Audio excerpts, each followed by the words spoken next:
UP की Ghazipur Lok Sabha seat पर BJP ने अपने उम्मीदवार का ऐलान कर दिया है। पार्टी ने पारस नाथ राय को अपना उम्मीदवार बनाया है। यहां से एमपी हैं अभी मुख्तार अंसारी के बड़े भाई अफजाल अंसारी, जिन्हें सपा ने चुनावी मैदान में उतारा है। गाजीपुर में 1 जून को वोटिंग होगी।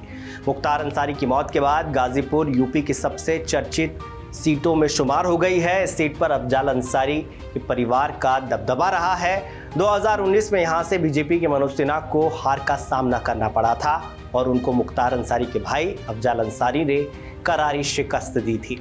अब मनोज सिन्हा जम्मू कश्मीर के उपराज्यपाल हैं। बीजेपी ने बड़ी जद्दोजहद के बाद गाजीपुर से पारस नाथ राय को मनोज सिन्हा की जगह चुनावी समर में उतारा है। पारस नाथ का नाम चौंकाने वाला है। मुख्तार की मौत के बाद अखिलेश यादव अफजाल अंसारी से मिलने गाजीपुर पहुंचे थे। कयास लगाए जा रहे थे कि बीजेपी यहां से किसी कद्दावर नेता को टिकट देगी, लेकिन पारस नाथ राय का नाम सामने आने के बाद लोग पूछ रहे हैं कि आखिर पारस नाथ राय कौन है। चलिए हम आपको बताते हैं पारस नाथ कौन है और बीजेपी ने उनको क्यों गाजीपुर से टिकट दिया है। कहा जा रहा है कि पारस नाथ को गाजीपुर से टिकट दिलवाने में मनोज सिन्हा की भूमिका रही है। पारस नाथ को मनोज सिन्हा का करीबी माना जाता है और उनका आरएसएस बैकग्राउंड भी है। साथ ही स्थानीय होने की वजह से भी पारस नाथ को बीजेपी ने तरजीह दी है। पारस नाथ गाजीपुर के जखनिया के रहने वाले हैं और शिक्षा के क्षेत्र से जुड़े हुए हैं। वो गाजीपुर के मदन मोहन मालवीय इंटर कॉलेज के प्रबंध संचालक है। पारस नाथ ने अब तक कोई चुनाव नहीं लड़ा है और बीजेपी ने लोकसभा चुनाव का टिकट देकर राजनीतिक जानकारों को हैरान कर दिया है। ऐसे में पारस नाथ और अफजाल अंसारी के बीच की चुनावी जंग बेहद दिलचस्प हो गई है।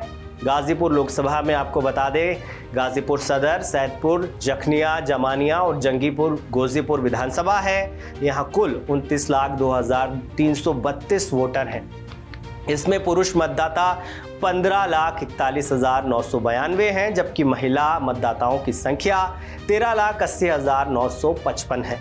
बात जाति समीकरण की करें तो यहाँ सबसे ज्यादा 4.5 लाख यादव, दलित वोटर 4 लाख, राजपूत 2.7 लाख, ब्राह्मण 1,60,000, भूमियार 40,000, कुशवाहा 1,20,000, अन्य पिछड़ा 1.5 लाख, वैश्य पिछड़ा 1.5 लाख, वैश्य अगड़ा 30,000, बिंद 1 लाख और मुस्लिम वोटर 2.7 लाख है। साफ है कि मुस्लिम यादव और दलित वोट बैंक गाजीपुर में निर्णायक भूमिका अदा करते हैं।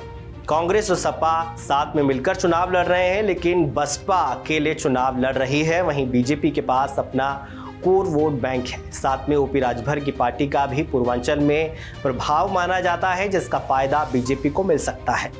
खासतौर पर दलित वोटों का बिखराव बीजेपी के लिए जीत की राह आसान कर सकता है। वहीं मुख्तार की मौत से मुस्लिम वोट बैंक एकजुट हो सकता है, जिसका फायदा समाजवादी पार्टी के अफजाल अंसारी को मिलना तय माना जा रहा है। बीएसपी ने अपने उम्मीदवार के नाम का ऐलान नहीं किया है। बीएसपी अगर किसी मुस्लिम चेहरे को तरजीह देती है तो इंडी अलायंस को गाजीपुर में नुकसान हो सकता है।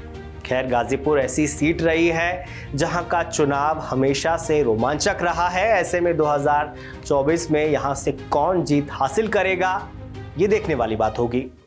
उत्तर प्रदेश की हर खबर से अपडेट रहने के लिए श्रेष्ठ यूपी को करें सब्सक्राइब, बेल आइकन दबाएं और देखते रहें श्रेष्ठ यूपी।